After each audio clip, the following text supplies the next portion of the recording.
वंदामि चैत्यं सब्बम सब्बठाने सुप्रतिष्ठानम सारेक धातु महाबोधि बुद्ध रूपम सकलम सम यश मेले समंजाय सब्बारी विजयपकम सत्तो सब ज्ञानम सत्ता बंदे बोधि पादेवम इमे हिते महाबोधि लोकनाथीन पूछता अहम पिते वंदामि बोधि राजानाथ। इस बोधि सत्य की जो भूमि है, पवित्र भूमि है, इसको मैं सर्वप्रथम नमन करता हूँ।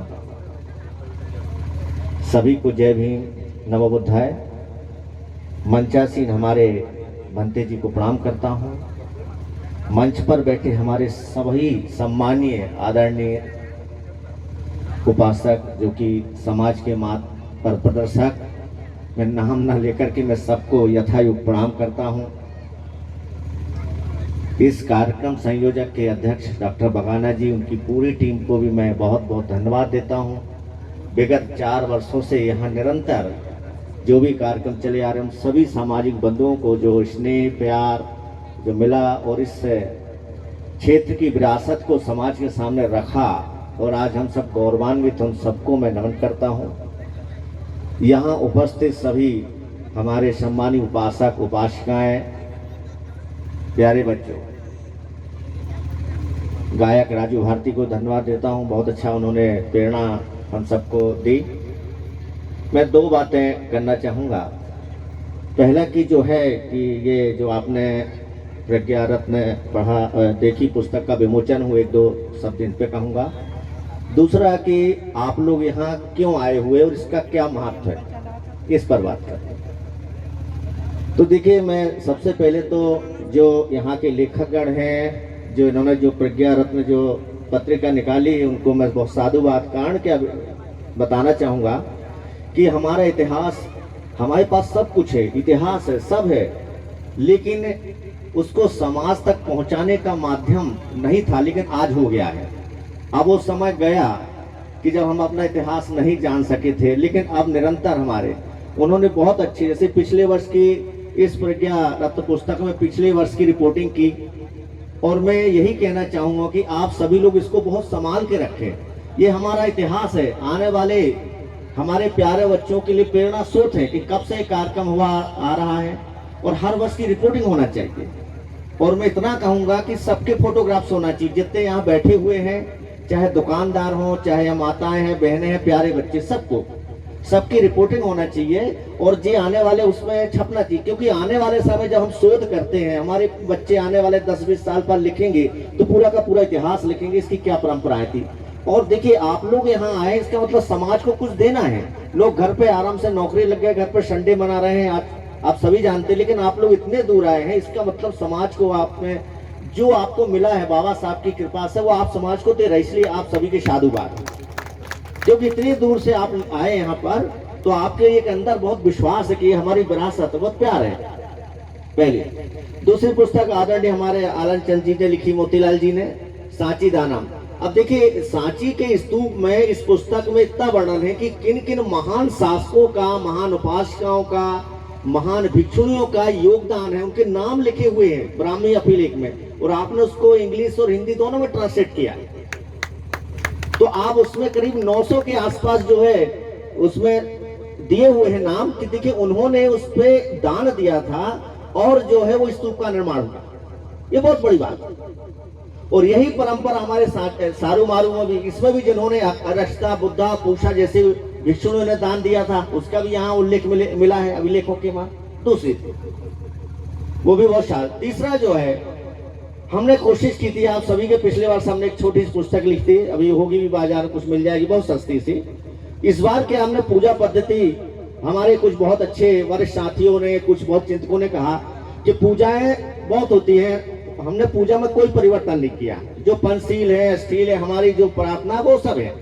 होता क्या है कि हम लोग अपने यहाँ परित्राण पाठ करते हैं, मंगल पाठ करते हैं, और बस बुद्धम शरणम गच्छामि, अंत में सब पापस कुकुलस्करण के खत्म, और खाना नहीं। कम से कम उसके बाद 15 से 20-25 मिनट तक ये भाई हम क्यों कर रहे हैं, भगवान बुद्ध के उसके जीवन चरित्र होना चाहिए, मांगलिक उनके, और उन्होंने कौन कौन से ऐसे मंगल कार्य किए, कौन कौन से उन्होंने जो अच्छे काम किए उनकी जो 5 गाथाएं थी उसको हमने सम्मिलित किया कि विधिवत रूप से आप पूजा करें। जिस प्रकार की दूसरे में सत्यनारायण की कथा पूजा करता और 5 गाथाएं कहता, लोग बड़े प्यार से सुनते और वो सबको रट जाती। हमने जो है अपने, जबकि हमारा पैटर्न पहले पुराना है, हमारा सबसे सत्यनारायण कथा तो 100 साल पुरानी, हमारी तो 2500 साल पुरानी, 2500 जातक कथाएं, 545 कथाएं। तो हमने 5 गाथाएं उसको चुनी है कि आप उस परित्राण पाठ को करिए, मांगलिक कार्य करिए, उसके बाद 5 मंगल गाथाएं अपने बच्चों को सुनाइए, अपने जो बैठे हुए उनको सुनाइए कि भगवान बुद्ध का जीवन परिचय उनका क्या था, कैसे उनको हुआ, कौन सा ज्ञान प्राप्त हुआ। अभी लोगों से पूछ रहे कि भाई भगवान बुद्ध को ज्ञान प्राप्त हुआ, कौन सा प्राप्त हुआ, नहीं बता पाए। उसमें हमने कोशिश की है। उनका धम्म चक्र प्रवर्तन क्या है, ठीक इस पर है। पंचशील क्यों की जाती है वो भी है। तो हमने उसको 5 गाथा लिए, एक राजा के लिए बिंबिसार की, फिर क्षत्रिय हमने जो है व्यापारी के लिए है, जो है जो अनाथ पिंडक थे, घटिकार कुंभकार की गाथा ली है कि कुंभकार से कैसे राजा जो है प्रेरणा ग्रहण करता है, एक पटसेन भिक्षु की ली। तो ऐसी 5 गाथाएं जो अपने बच्चों को पढ़ाएं, जिसमें कुछ अच्छा लगेगा, थोड़ा सा एक मांगलिक कार्य करें। तो इस प्रकार, और बहुत सस्ते लोग तो 100-150 50 रुपए मात्र रखिए, 50 रुपए कोई व्यक्ति उसको लेकर के, ये भी है। दूसरा साइंटिफिक रीजन ये होता है कि हम लोग क्या करते हैं कि ठीक है जो भी है अपना अपना वो है, मैं किसी की कुछ नहीं, लेकिन एक साइंटिफिक रीजन होता है कि हम पहले दीप पूजन करें, फिर फूल चढ़ाएंगे, फिर ये करेंगे, प्रेयर करेंगे तब। तो ये ठीक है, सामान्य सी प्रक्रिया है। तो खैर ये सब चीजें हैं, मैं अपने उस बारे में कुछ नहीं कहता हूँ। आने वाले समय में मुझे लगता है 1-2 साल बाद आपको देख इस प्रकार का मेला मालवा के मुझे लगता है सैकड़ों गांव में होने जाएगा, क्योंकि अब बहुत सारी नई खोजें हो चुकी हैं और मैंने 250 से 300 ऐसे गांव खोजे हैं जहां बहुत अवशेष जो है प्राप्त हुए हैं। और बहुत अच्छी जानकारी ये मैं देना चाहूंगा कि भगवान बुद्ध का जब महापरिनिर्वाण हुआ तो उनकी अस्थियों को बंटवारा हुआ, आप सब जानते हैं, 8 गणराज। लेकिन बाद में जो पहुंचे गए उनको भी कुछ ना कुछ मिलता गया। तो मालवा सर्वाधिक, मालवा जो अवंती जनपद था, यहाँ पर हजारों की संख्या में, जो लाखों की संख्या में बौद्ध भिक्षु रहा करते थे, हजारों की संख्या में यहाँ पर हमारे बौद्ध स्थल बने हुए थे। वहां से जो है जब जब गया उनको कोई ना कोई लेके कुछ मिला। इसी प्रकार अवंती प्रदेश को, उज्जैनी को, हमको उनके चीवर और आसंदी प्राप्त हुई थी, उस पर स्तूप बना। अभी नई खोज के अनुसार हमने 1 साल से लगे हुए हैं, करीब 5 साल से हम लगे हुए थे इसमें, लग के सर्वे करके 2 स्थान हमको और मिले, जिनमें उनका जो है दांत का दाढ़ था, वो भी जो उनकी हड्डियां बंटवारे, तो वो जो है धम्मनगर, जिसको धम्मनार कहते हैं, मंदसौर, दसपुर, वहां वही स्तूप बनाया गया। और त्रिय दसपुर का नाम मिला कि वहां भी एक स्तूप जो है उस समय बनाया गया था 2500 साल पहले। तीसरा ये स्थान में मिलता है राजगढ़ के पास कुरावर, उसका भी उल्लेख मिलता है कि वहां पर भी उनके जो है भौतिक स्तूप का निर्माण किया। तो 3 मालवा में जो है 2500 पहले जो है इतिहास हमको प्राप्त होता है, और उसके साथ ये शारू मारू का भी उल्लेख आता है। अब मैं आपको बताना चाहूंगा, आप सभी जानते हैं कि ये अवंती प्रदेश जो है भगवान बुद्ध का बहुत सारे प्रिय शिष्यों में, यहाँ के जो बहुत सारे शिष्य जो उनके बहुत प्रिय शिष्य थे। इसका इतिहास जो है, जो सारू मारू आप देख रहे हैं, सर ने बताया, ये भगवान बुद्ध के सारिपुत्र और मौदगल्य 2 परम शिष्य थे, बड़े श्रेष्ठों में अग्र कहा है। उनके यहाँ शिष्य परंपरा लंबी रही। भगवान बुद्ध तो नहीं आए, लेकिन उनके शिष्य अवश्य आए। इसकी कहानी स्टार्ट होती है भगवान बुद्ध के समय से। जब भगवान बुद्ध जीवित थे, उनका प्रभाव बहुत अधिक था।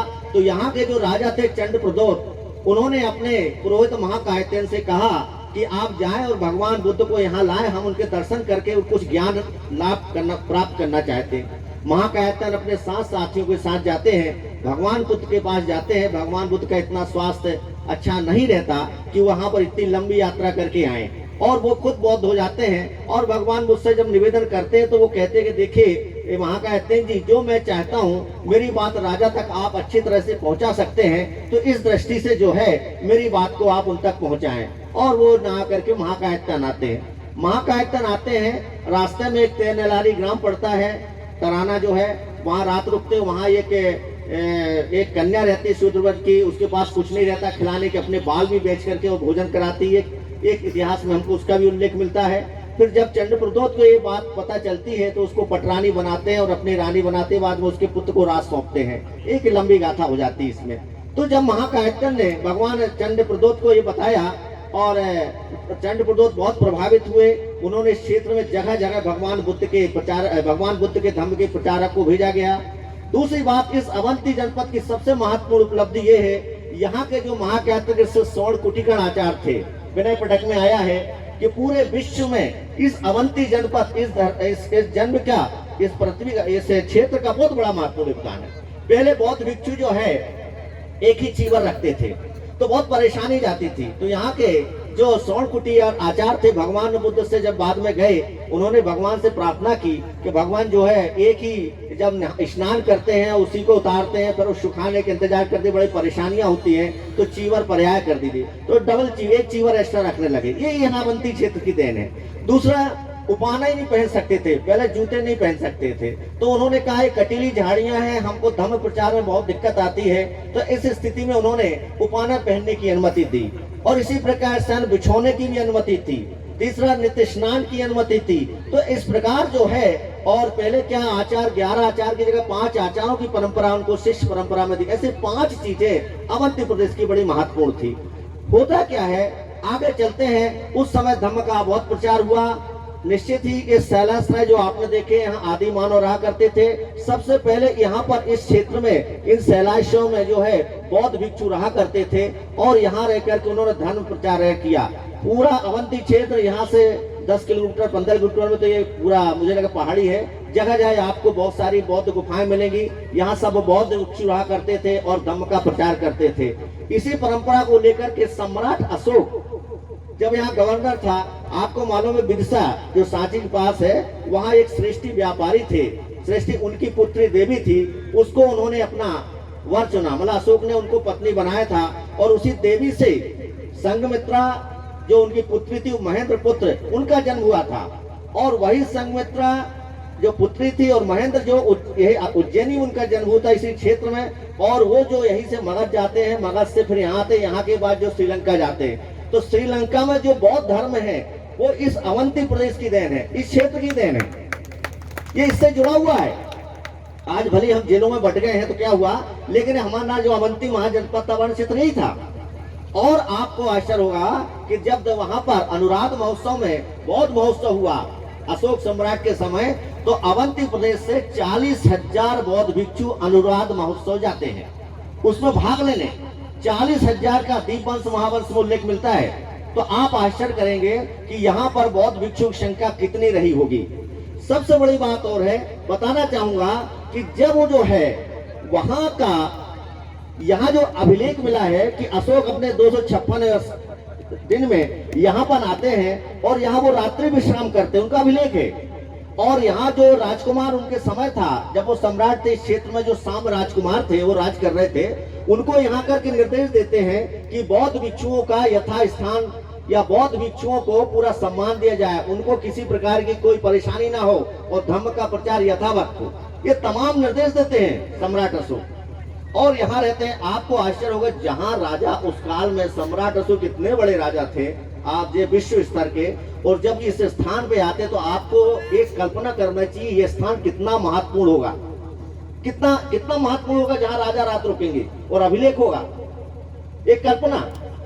आज भली खंडर आपको दिख रहा है, लेकिन ये भारत सरकार के अधीन है, स्टेट के अधीन भी नहीं है। ये इतिहास में तो बहुत प्रमुख स्थानों में है, विश्व के प्रमुख स्थान में। अभी भाई ने कहा ना कि इसको विश्व स्तर पर इसको एक धरोहर के रूप में हो सकता है, ये हो भी सकता है। इन सबका, आप सबका प्रयास जो है, निश्चित एक दिन जो विश्व धरोहर में शामिल किया जाएगा। देख लेना आप, जो है एक दिन ऐसा आएगा कि पर्यटन क्षेत्रों में सबसे श्रेष्ठ क्षेत्रों में ये होगा। ये बहुत महत्वपूर्ण बात है।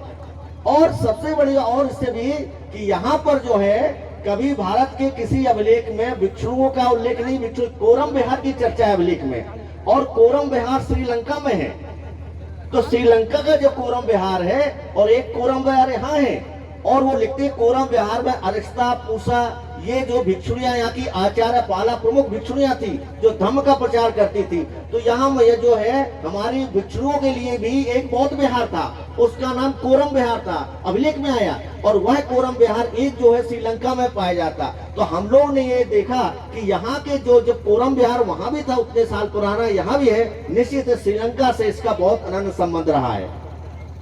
क्योंकि वहां की भिक्षुणियां आती थी और यहाँ की वहां जाती थी, ये परंपरा भी हमको दिखाई देती है। और एक उपनिट विहार का भी उल्लेख है अभिलेख में, उपनिट विहार। तो इस प्रकार के जो उल्लेख है, अशोक उपनिट विहार में एक रात रुके थे, तो इसका मतलब है इस क्षेत्र जो है एक धर्म की दृष्टि से बहुत महत्वपूर्ण है, बहुत बड़े क्षेत्र में फैला हुआ है। बहुत यहाँ स्तूप है, बहुत सारे स्तूप है जो खंडर हो गए हैं, लेकिन उनके अंदर अभी और उत्खनन होगा, उनके अस्थियां कुछ अभिलेख मिलेंगे, हमारा इतिहास और नया आएगा, खोज निरंतर जारी है। और यहाँ के ऊपर पहाड़ी तक जाइए, बहुत बड़े बिहार हैं जो खंडर हो चुके हैं। हम भारत सरकार से मांग करेंगे, शासन से मांग करेंगे, इस स्थान को सुरक्षित रखते हुए एक राष्ट्रीय धरोहर के रूप में इसको घोषित किया जाए, ताकि आने वाले यात्रियों को सुविधाएं हों। और इस क्षेत्र के बारे में तो बहुत सारी बातें हैं, क्योंकि समय हो रहा है, मुझे इशारा हो रहा है, तो सांची है, बिस्सा है, सुनारी है, सतधारा है। तो ऐसे बहुत सारे क्षेत्र इस क्षेत्र में हैं जो कि हमारे इतिहास के लिए गौरव है। और यह गौरव परंपरा हमारे आने, मैं कहूंगा कि जब जब आपके घर में कोई मंगल पाठ हो, भगवान बुद्ध की पूजा हो, कोई समय पे इस क्षेत्र की जो गाथाएं हैं, इस क्षेत्र से संबंधित इतिहास जरूर बताएं। क्योंकि परंपराएं जो है कि जब तक अपने बच्चों को नहीं बताएंगे, अपनी चर्चा नहीं करेंगे, तो आने वाली पीढ़ी क्या सीखेगी।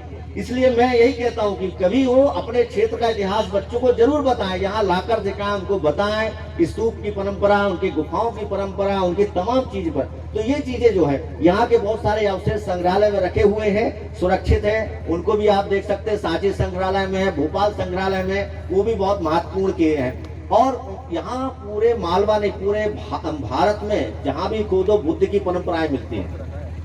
ऐसा नहीं है, एक बौद्ध परंपरा विश्व में अगर सर्वाधिक कोई बौद्ध संपदा है तो बौद्ध की है विश्व में। और भारत में तो जहां भी देखो, कहीं अभी भी कुछ समय देखा होगा कि हमें अशोक के पिलर मिल रहे हैं, कहीं अशोक के बहुत सारे अभिलेख मिल रहे हैं। और अभी सुगड़न में बहुत सारे कुछ छोटे छोटे अभिलेख मिले, जिन दानों के दानी जिनने दान दिया वो भी लिखे। और अभी मुझे लगता है 1-2 महीने बाद एक बहुत अच्छी किताब आपको मैं दूंगा, और 500 पेज की है वो। आप आश्चर्य करेंगे, उसमें मालवा के किन किन गांवों में, किन किन नगरों में, किस किस जिलों में कौन कौन से बुद्ध के अवशेष है, वो सारे आपके सामने प्रमाण के सहित रखूंगा मैं, सब आपके साथ आएगी। बहुत जल्दी आ रही है वो भी। और इसी प्रकार पूरे मध्य प्रदेश को हमने लिया, 5 वॉल्यूम में आएगी पूरे मध्य प्रदेश की, किस किस गाँव में कौन कौन से अवशेष है, कहाँ कहाँ, उनके विद फोटोग्राफ सहित आपके सामने रखेंगे। इस प्रकार का मेला प्रत्येक गांव में लगना चाहिए, जहां जहां बुद्ध का अवशेष प्रत्येक गांव में, क्योंकि हमारी परंपरा जो है। अभी एक नई सूचना हमको मिली, जैसे ही हम बैठे थे, आदरणीय डॉक्टर PR सोनारे जो बैतूल से आए हुए, देखिए बैतूल से चलकर यहाँ आए, मैं बताऊं इतने दूर दूर से आए हैं। यह स्थान का कितना बड़ा आकर्षण है और आयोजकों का, कि उन्होंने देखे बैतूल से यहाँ चलकर आए, नरसिंहपुर, कहाँ से लोग आए। तो इस पवित्र भूमि का इतना आकर्षण है कि मैं भी बैठा था, मैं सोच जाऊं कि ना जाए, लेकिन नहीं, ऐसा जाना चाहिए, एक बार नमन तो करना चाहिए, लोगों से मुलाकात भी हो जाती। तो एक बैतूल से आए और उन्होंने एक नई सूचना दी है। एक ग्राम सालवड़ी बलाल, प्रभात पट्टन, तहसील जिला मुल्ताई, जिला बैतूल में अनेक अशोककालीन बौद्ध स्तूप निकले हैं, अभी स्तूप निकले हैं बहुत मौर्यकालीन, वो आए हुए हैं। मैं उनको धन्यवाद देता हूँ, कृपया तालियों से स्वागत करें उनका एक बार जो है। और वो इन्हीं के उपलक्ष्य में जनवरी 2021 के अंतिम रविवार को एक बौद्ध मेला लगा रहे हैं। और उन्होंने लिखा है कि कृपया सभी वहाँ आमंत्रित हैं। मैं उनको साधुवाद देता हूँ कि कम से कम एक हिस्से इन्होंने जो है सोनारे साहब, डॉक्टर सोनारे साहब देखिए हैं और मेला लगा रहे हैं, हम सबको आमंत्रित करें, हम सबको बहुत साधुवाद देते हैं। और हमारे ही परंपरा से जो है उज्जैनी के जो समिति है उनकी ओर से भी सूचना है कि 7 फरवरी 2021 रविवार है, मतलब फरवरी का प्रथम संडे गढ़वीर जी बैठे हैं, आधाड़ी बहुत सारे सभी लोगों ने चालू किया है। वहाँ भी एक बौद्ध मेला का आयोजन किया जाता है जो प्रतिवर्ष जो है, लेकिन इस बार कोरोना के चक्कर में जो है हमारे शासकीय नियमों का पालन करते हुए आप सभी आमंत्रित हैं, आप सभी जानते हैं। और 7 फरवरी को संडे है, उज्जैन में आप सभी आमंत्रित हैं, आए और इस विश्व बौद्ध विरासत को सजोएं संवारें, इसके इतिहास को बच्चों को बताएं। हमारे बहुत अच्छे पुरास्थल हैं, बहुत अच्छा इतिहास है, आप आश्चर्य करोगे। 350-400 तो आलम जी ने लिखा, मैंने भी उस पर लिखा, हजारों की संख्या में बौद्ध भिक्षुओं के नाम, बौद्ध आचार्यों के नाम, थेरी गाथाओं, जिनमें थेरियों में उन्होंने अपने वो मिले लिखे हुए स्मरण लिखे, संस्मरण लिखे, और उनकी कहानियां इस पूरे क्षेत्र को निश्चित है कि इस अंधुमनी इतिहास में अपने पृष्ठ आलोकित करते हैं। और आप सभी आए, आप सबने मुझे स्नेह दिया, प्यार दिया।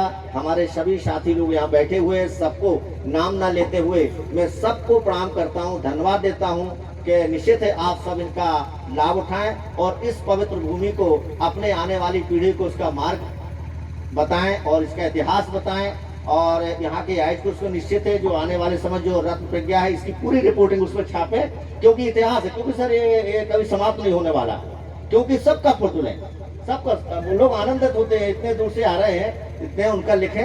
और यही इतिहास आने वाले जो लड़के हम लोग अंडर पीएचडी किए, मेरे अंडर करीब 30 से ज़्यादा पीएचडी हो गए और 50 से ज़्यादा एमफिल हैं, तो मैं भी, अब मेरे विद्यार्थी बहुत सारे बौद्ध धर्म में पीएचडी कर रहे हैं इस क्षेत्र को लेकर के, और एक नई परंपरा आने आएगी और कोशिश करते हैं कि आप सबके बीच में रह करके कुछ अच्छा कर सके।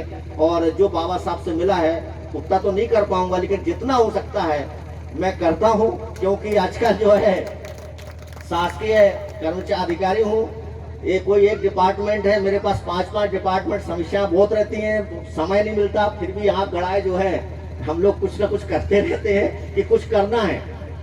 तो आप सबका जो स्नेह प्यार है ये निश्चित मुझे ऊर्जा प्रदान करता है, आप सम्मान देते, इसलिए मैं सबके प्रति तहे दिल से नमन करता हूँ। बहुत बहुत धन्यवाद। जय भीम, जय भारत।